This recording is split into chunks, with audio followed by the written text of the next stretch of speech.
MPs गए हैं, कोई किसी ने एहसान नहीं किया। वो मुसलमान है जरूर, मुसलमान देश कहाँ है वो?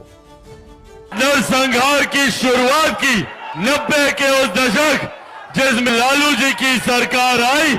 ओवैसी का बिहार में पूरी तरह से एंट्री हो चुका है। हालांकि बिहार के बाद उनका जो अगला टारगेट है बंगाल का है, लेकिन अभी बिहार पूरी तरह से छत्र छाया में है। इसलिए बिहार के इलेक्शंस को लेकर के ओवैसी काफ़ी अग्रेसिव नज़र आ रहे हैं और उसको लेकर करके बहुत सारे वो उलटफेर करने की कोशिश कर रहे हैं। और जिस तरह से बताया जाता है कि उनका सीमांचल में एक गढ़ है, कहीं ना कहीं वहाँ से उनके 4 प्रत्याशी जीते थे, तो ऐसे लेकर के उनकी अपनी एक भूमिका है और एक मुस्लिम दल के गढ़ का भी एक पकड़ है। और AIMIM के जो अध्यक्ष हैं ओवैसी जी का ऑलरेडी दावा है कि हमने जो काम किए हैं उसको लेकर के बिहार में हमें वोट मिलेंगे। और जिस तरह से ऑपरेशन सिंदूर के बाद जिस तरह से वो हीरो बने हैं, पाकिस्तान मुर्दाबाद, पाकिस्तान मुर्दाबाद, भारत जिंदाबाद, भारत जिंदाबाद, इस तरह से उनको ख्याति मिली है और वह एक नेशनल लेवल पे रिप्रेजेंट कर रहे हैं। वैसे में बिहार में उनका एक संगठन मजबूत होता हुआ दिखाई दे रहे हैं। उनके कई कारण हो सकते हैं और कई कारण बनते भी हैं।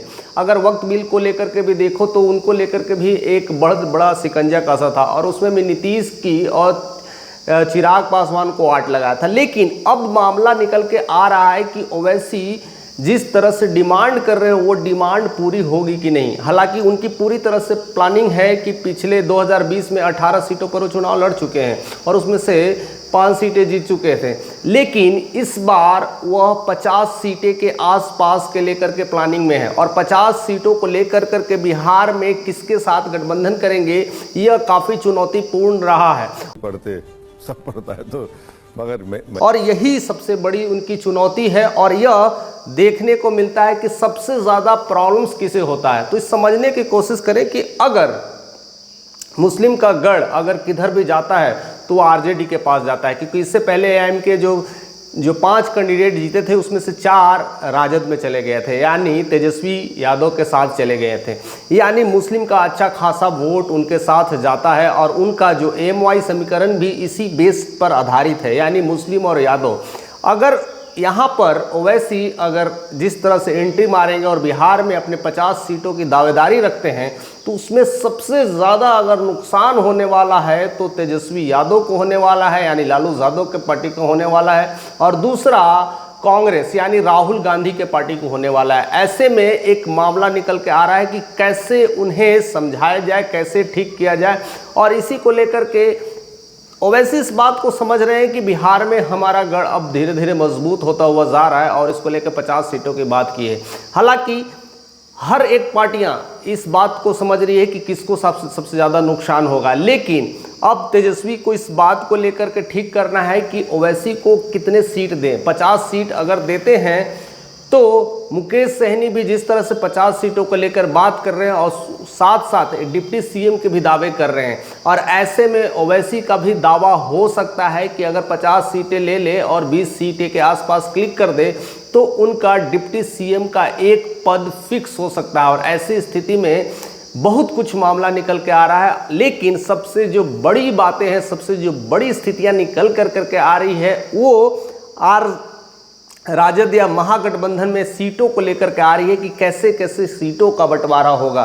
यानी अगर 50 ओवैसी ले जाए, 50 मुकेश सहनी ले जाए तो फिर कांग्रेस कितनी लेगी और राजद कितनी लेगी। इसी को लेकर के अटकलें तेज होती जा रही है और सियासत का बाजार गर्म होता हुआ दिखाई दे रहा है। हालांकि मुकेश सहनी को साइडलाइन करने की कोशिश करेंगे कि मुकेश सहनी के जितनी वोट है उससे डबल AIM के है, यानी मुस्लिम वोटर्स ज़्यादा है और इसको लेकर के कहीं ना कहीं ओवैसी को ज़्यादा से ज़्यादा सीट मिलने की गुंजाइश है। हालांकि पूरे मुस्लिम्स 18 विधायक खड़ा कर देते हैं और ऐसे में जिस तरह से ओवैसी की बिहार एंट्री हो रही है उसको लेकर करके भी काफ़ी मुस्लिम उनके साथ एकत्रित हो जाएंगे। जो कुछ भी BJP में है, जो कुछ भी JDU के साथ है, वो भी कन्वर्ट होकर करके AIM MIM के पार्टी में आ जाएंगे, यानी ओवैसी के साथ आ जाएंगे। इसको काफ़ी कुछ नकारा नहीं जा सकता। और इसी को लेकर के तेजस्वी के भी पार्टी में एक खलबली मची हुई है, राहुल गांधी की पार्टी में भी खलबली मची हुई है, क्योंकि सीमांचल एरिया पप्पू यादव का एरिया है और उसमें मुस्लिम का गढ़ में अगर इधर उधर हुआ तो बहुत कुछ मामला निकल के आ सकता है। यानी सीमांचल एक ऐसा है जहां पर तेजस्वी प्लस कांग्रेस दोनों का गढ़ रहा है, वहां पर मुस्लिम वोटर्स में अगर जिस तरह से ओवैसी सेंध मार रहे हैं, बोलूंगा वो बाहर आके नहीं बोलूंगा। मानी वहां पर सीट अगर उन्हें नहीं दिया गया उतना सीटें तो अलग से अगर लड़ करके बहुत कुछ खेल बिगाड़ सकते हैं। ऐसे में तेजस्वी यादव का जो सपना है सीएम बनने का, उस सपना ही रह जाएगा। और ऐसे में कहीं ना कहीं तेजस्वी यादव की तरफ से जो बातें हुई है, जिस तरह से वो उन्होंने हामी भर दिया कि मैं आपके साथ गठबंधन के लिए तैयार हूं, लेकिन अभी तक ऑफिशियली डिक्लेरेशंस नहीं मिल पाया है, क्योंकि मामला जो फंस के निकल के आ रहा है वो सीटों को लेकर के आ रहा है। और उससे बड़ी बात है कि अगर सीट उतना मिल पाते हैं, उसमें से 20-25 अगर ला दें, तो सबसे बड़ी जो सीट जो आएगी, जो जीतने के बाद जो सीएम और डिप्टी सीएम के पद को लेकर के होगी। हालांकि महागठबंधन में सीएम का चेहरा ऑलरेडी क्लियर कर दिया गया है, यानी तेजस्वी यादव ही सीएम हो गए, लेकिन डिप्टी सीएम कहीं ना कहीं AIMIM के पार्टी के तरफ से हो जाएगा। यानी अब मामला कुछ अलग निकल के आ रही है और इसी को लेकर के एक तामझाम बिना जा रहा है। और जिस तरह से ओवैसी का एंट्री हुआ था किशनगंज में भी इन्होंने ऐलान कर दिया था और साथ साथ आते ही अपने कैंडिडेट का भी नॉमिनेशन कर दिया था। जहां जहां जा रहे हैं अपने कैंडिडेट को खड़े करते जा रहे हैं और ऐसे में उनकी लोकप्रियता बहुत बढ़ रही है। अब किशनगंज के बाद उनके जो एरिया जो है गोपालगंज में भी, वहाँ पर भी एक गढ़ है और सीमांचल एरिया में गढ़ है, पूर्णिया में डाल सकते हैं। ऐसे में कहीं कहीं जो क्षेत्र है जो मुस्लिम बल्स है वहाँ पर उनकी पार्टियाँ खड़ी होती दिखाई दे रही है और कैंडिडेट आते हुए दिखाई पड़ रहे हैं।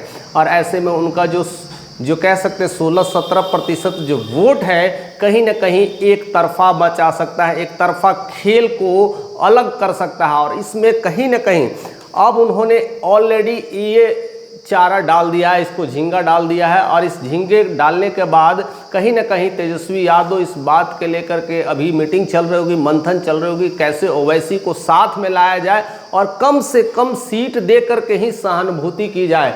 हालांकि 20-25 सीटों को लेकर करके मानने के तैयार होंगे कि नहीं ये तो वक्त बताएगा। फिलहाल जितने भी उनके समर्थक हमारे साथ जुड़े हैं, खास करके AIMIM के जितने भी समर्थक जुड़े हैं, खास करके मुस्लिम्स लोग जो हमारे साथ जुड़े हैं, क्या लगता है कि उन्हें 20-25 सीटों पर मान जाना चाहिए कि 50 सीटों को जिस तरह से वो प्लानिंग कर रहे हैं उतनी मिलनी चाहिए? ज़रूर आपके कमेंट का हमें इंतज़ार रहेगा, क्योंकि अब मामला सब सीटों को लेकर के आ रही है, क्योंकि सीट पे ही सारे कैंडिडेट की डिक्लेरेशन होती है और सीट के बाद ही भूमिका मजबूत होती है। और वो सीट जीतने के बाद कौन बिहार के रूप में हावी होगा, बिहार में किस तरह की राजनीति का गढ़ होगा, वो सब मंत्रिमंडल पे डिसाइड होता है। यानी उससे पहला जो डिसीजन फैक्टर है वो है सीटों को लेकर के। तो क्या लगता है कि RJD यानी लालू प्रसाद यादव किसी तरह से मनवा लेंगे या मान जाएंगे? आना चाहिए लोगों को, सबको आजमाइश करनी, इसमें क्या बड़ी बात है। ऐसी बातें अब खबर